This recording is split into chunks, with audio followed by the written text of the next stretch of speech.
Bonjour à toutes et à tous, bienvenue sur KTV Kwezi FM le 106.9 pour un temps de parole en direct à la radio et à la télévision. Oui, le ramadan a bel et bien démarré, on a la chance d'avoir sur notre plateau El Mamoun, c'est le consultant de Kwezi, vous le savez, il est musulman, on a besoin d'avoir de conseils de gens de foi, il est avec nous, il a accepté notre invitation. El Mamoun, bonjour. Bonjour Patrick. Merci d'avoir accepté notre invitation. Alors on le dit pour ceux qui nous écoutent et qui nous regardent, vous êtes consultant pour Kwezi sur, en tout cas pour la religion, pour l'islam. Donc on vous verra souvent sur nos antennes pour. C'était l'honneur. Et on en a besoin de comprendre et de rattacher, de faire des passerelles entre la vie de tous les jours et la religion. Ça vous a pas échappé, El Mamoun, le ramadan a démarré. Alors, j'ai quand même une question à vous poser déjà pour commencer. Il y en a qui l'ont commencé le vendredi. Certains Indiens l'ont commencé le vendredi. D'autres, à Mayotte, l'ont commencé, certains, le samedi. Et d'autres, dans la région, l'ont commencé le dimanche. Vous avez envoyé un message, j'allais dire, à certains fidèles, comme quoi, effectivement, ça devait commencer que dimanche. Parce que vous avez reçu des consignes de l'extérieur. C'est quoi ? Là, ça part un peu dans tous les sens, quand même. Bonjour à l'ensemble de musulmans et aux Maoris qui nous écoutent. Effectivement, cette période, c'est une période essentielle parce que c'est une période qui répond à une des consignes et des instructions divines, oui, pour en principe la bonne pratique.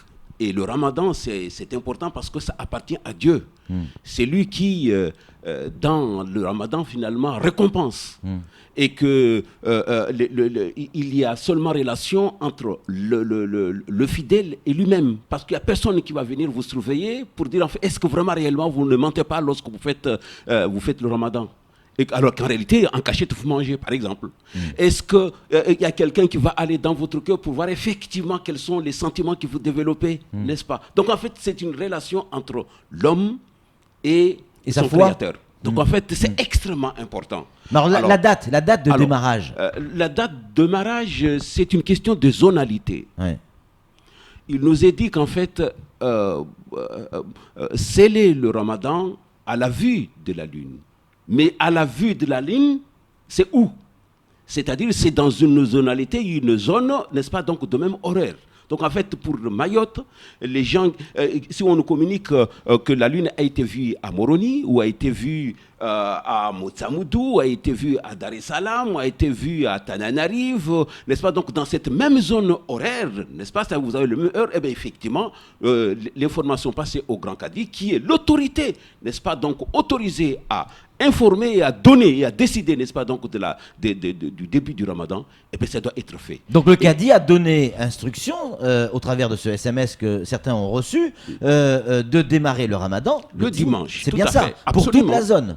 Pour toute la zone. Et donc comment prend le Cadi, comment réagit la religion à partir du moment où d'autres musulmans de cette même zone démarrent le ramadan à une autre période ? C'est une question de sombreté, d'ombrage, de méconnaissance parfois, ou d'oubli, ou de volonté de vouloir, qu'on appelle déjà être en corrélation avec le monde arabe, parce que l'Arabie saoudite l'a commencé par exemple le vendredi, n'est-ce pas ? Nous voulons absolument le faire le vendredi avec eux. Vous connaissez ici dans Mayotte, il y a un village, n'est-ce pas ? Un quartier d'un village, n'est-ce pas ? Qui régulièrement suit toujours, en fait, commence le ramadan et le finit avec Arabie Saoudite. Alors qu'en fait, c'est quel quartier ? Ce n'est pas ce que je dis, par exemple, Mbalamanga, chez moi. D'accord. N'est-ce pas, depuis la vie de mon oncle Ahmad Akele, qui est mon oncle, n'est-ce pas, c'était ainsi. Et ça continue, ça se perpétue. Alors qu'en réalité, on n'est pas obligé. On n'est pas du tout obligé, c'est la zonalité qui en principe... Donc en fait, c'est une fausse polémique. C'est une fausse polémique. Est-ce qu'on a le droit, est-ce que c'est un péché de commencer le ramadan avant ou après ? Alors, il faut commencer en même temps qu'en principe, ce qui a été décidé par... Mais là, ce n'est pas le cas. Locale. Est-ce que c'est considéré comme un péché ? Il est dit dans le Coran qu'il faut respecter Dieu, son prophète et les autorités qui vous gouvernent. Ça veut dire quoi ? Ça veut dire que si vous allez contre le prophète, vous êtes contre Dieu. Ouais. Si vous allez contre ce qu'on appelle déjà les autorités qui vous gouvernent, vous êtes contre le prophète et vous êtes contre Dieu. Donc c'est une faute. Fondamentalement, on doit suivre. C'est important. Même si c'est une responsabilité morale. La responsabilité morale, c'est celui-là qui a été investi dans l'autorité, donc de décéder, qui en principe que revient cette responsabilité-là. Donc en fait, le Grand Kati a dit, par discipline et par respect de l'instruction divine, il faut suivre. Alors on va changer de sujet, on va évidemment rester dans ce thème qui est le Ramadan. Beaucoup se posent la question, je suis malade, je suis enceinte, j'ai un souci de santé, je voyage. Est-ce que j'ai l'obligation de faire Ramadan? Vous êtes allé il y a peu de temps dans les PMI, je crois, pour rencontrer un certain nombre de personnes, notamment des femmes enceintes, qui se posaient ce genre de questions. Alors je vous la pose aujourd'hui devant nos auditeurs et téléspectateurs, El Mamoun. Est-ce qu'une femme enceinte a l'obligation de faire le Ramadan?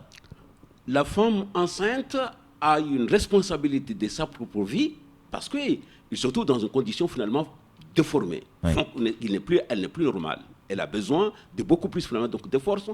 Et la deuxième responsabilité, c'est celle de la vie, n'est-ce pas, qu'elle porte en elle. Oui.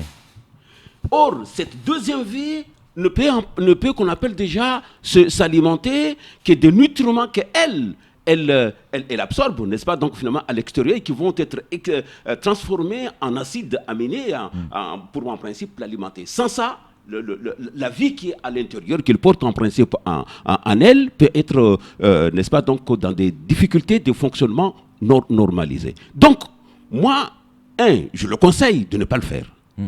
2, le Coran, ainsi, je dis la religion musulmane n'autorise pas toute personne qui est malade, ou surtout celle qui porte la vie, n'est-ce pas, donc d'un enfant, de se priver de manger. Donc, fondamentalement, il n'y a pas obligation, mais il y a compensation. Oui, il faudra rattraper après. Il faut rattraper après. Mais une femme enceinte n'a pas l'obligation de absolument, faire. Absolument. Alors et je le conseille de ne pas le faire. Bien sûr. Je suis commercial. Je pars aux quatre coins de la terre. Je prends l'avion parce que je dois aller en Angleterre, aux États-Unis, en France métropolitaine. C'est compliqué de faire ce Ramadan parce que il y a des repas d'affaires, parce que il y a. Est-ce que je peux transiger? Est-ce que je peux déroger à la règle? Alors, c'est prévu encore dans le Coran. Ouais, vous dites pas qu'ils ont prévu l'avion quand même dans le Coran. Si. Ils ont même prévu que vous étiez commercial et enceinte. Oui. Vous savez qu'en fait Dieu a tout programmé. Ouais. Au moins, mais alors tout de nous en fait. Alors qu'est-ce qu'il dit? Qu'est-ce qu'il dit pour ce voyage? Alors il dit en fait que tous ceux qui sont en voyage, n'est-ce pas, ne sont pas donc dans l'obligation de faire le Ramadan et doivent rembourser dans une autre période. De la même manière que la personne qui est malade. Vous voyez un petit peu. Alors, à ce niveau, il y a 3. Il y a les femmes aussi qui sont en menstrues, qui ne sont pas, qu'on appelle déjà, qui ne sont pas obligées donc de faire, qui ne doivent pas faire le Ramadan parce qu'elles ne sont pas propres. Donc, elles doivent payer. Il y a les payer, ça veut dire rattraper après. C'est-à-dire qu'une dame qui a ses règles, pour parler clairement, ne doit pas faire le jeûne. Tout à fait. Et la personne âgée qui n'a plus de force, n'est-ce pas, ne doit pas faire. Elle doit compenser. Alors, est-ce qu'il y a un âge, justement, quand on dit une personne âgée, est-ce que le Coran, la religion, a défini un âge où c'est en fonction des forces de l'être humain? C'est en fonction des forces de l'individu. Vous vous sentez dans la capacité de pouvoir le faire, vous le faites. Mais si vous sentez que vous ne pouvez pas le faire, que effectivement votre âge, n'est-ce pas, donc vous n'avez plus donc les forces qu'il faut, vous ne le faites pas, mais vous compensez. Excusez-moi, et les enfants du coup, puisqu'on parle. Excusez-moi. Allez-y, alors les enfants, à partir de quel âge? Alors c'est ce qu'on appelle déjà, c'est un entraînement. Ça peut être à tout moment, à partir de 5 ans. On peut faire l'entraînement, mais attention, ce n'est pas une obligation. À 7 ans, moi j'ai commencé, j'avais 5 ans. Pas, à 7 ans, c'est en fonction du gamin aussi. Sans contrainte. Hein. C'est une volonté, n'est-ce pas, donc, du jeune qui a envie donc, de faire le Ramadan comme ses parents. Ouais. Il n'y a pas obligation. Alors si c'est un gamin qui est commercial. Tout à fait. El Mamoun, il nous reste 3-4 minutes et j'aimerais qu'on parle de l'actualité et de rattacher ça à la religion. Ça vous a pas échappé, nous sommes en période électorale, les législatives arrivent. Tiens, on a remarqué que vous n'étiez pas candidat. Ah ben oui, ça confirme encore une fois ce que choses, je disais, que je n'ai plus cette volonté que les gens veulent que j'ai, n'est-ce pas? Ça confirme ce que vous disiez et ça confirme ce que certains voulaient laisser entendre et qu'ils avaient effectivement, tort. pour me vincer. Justement, pendant les législatives, il y a une forme, de bagarre électorale. Il y a souvent des mots durs qui sont prononcés, il y a souvent des actions contre son concurrent. Tout à fait. Or, en période de Ramadan, c'est tout l'inverse. C'est Absolument. paix et amour. Comment ça va se passer là, cette période où il y a Ramadan et élections législatives en même temps? Écoutez, je pense qu'on peut faire une bonne politique sans être agressif. Dans un contexte déjà normal. Mais si aujourd'hui on est agressif, comme on l'a constaté un peu partout dans le monde, c'est parce qu'on veut que ces idées soient les plus fortes. Et souvent, mais les plus fortes, ça ne signifie pas être le plus violente. On peut en principe être... On a vu la bagarre entre l'actuel président et Mme Le Pen. L'autre était vraiment agressive.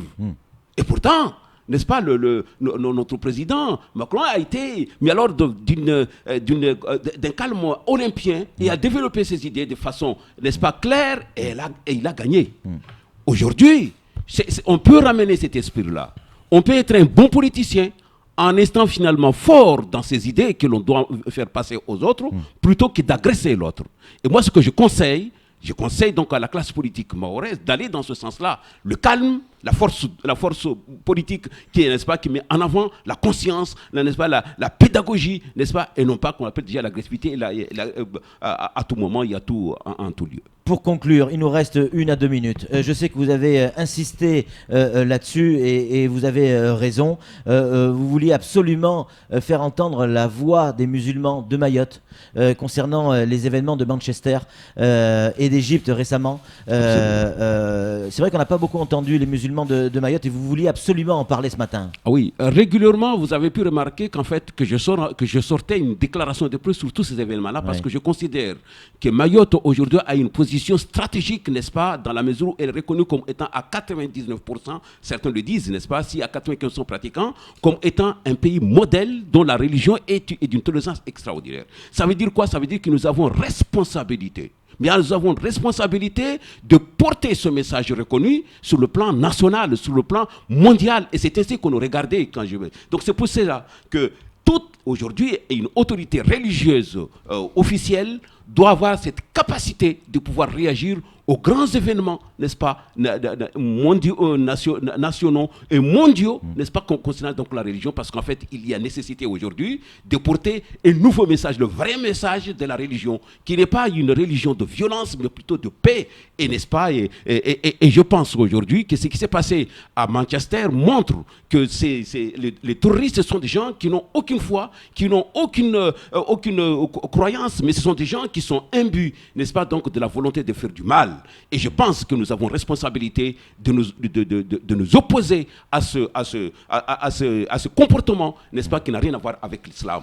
Et c'est pour cela que je voulais en réagir, parce que j'étais touché au fond de moi-même, de voir en principe des jeunes, des adolescents, n'est-ce pas, tomber, qui n'avaient rien à voir, qui n'avaient pas besoin de quoi que ce soit. C'est des jeunes qui n'ont aucune responsabilité par rapport aux difficultés que les hommes peuvent avoir aujourd'hui. Ce sont des jeunes qui grandissent, qui cherchent à connaître. Pourquoi aller les tuer? Est-ce que l'islam l'autorise? L'islam ne l'autorise pas. L'islam est contre l'assassinat. Que ce soit l'assassinat finalement d'un individu ou se faire justice soi-même, c'est-à-dire donc en se tuant. Ce sont deux événements extrêmement graves qui sont qu'on appelle déjà interdits et qui sont lourdement sanctionnés par Dieu, n'est-ce pas, le suicide ou l'assassinat. Merci beaucoup El Mamoun pour ces paroles sages. On aura l'occasion dans les jours qui viennent de reparler effectivement de la radicalisation, puisque l'actualité est là-dessus aussi, et notamment du côté de la Réunion, avec un procès qui va s'ouvrir sous peu, notamment au travers de d'un enseignant d'une école là-bas et avec plusieurs élèves où il y avait effectivement de la radicalisation et de l'enseignement un peu particulier. On aura l'occasion d'en reparler. En tout cas, merci d'être venu. On vous retrouvera régulièrement sur les ondes de Kwesi puisque, on le rappelle, vous êtes notre consultant concernant l'islam. Allez, c'est tout pour ce temps de parole. Tout de suite, la suite de nos programmes.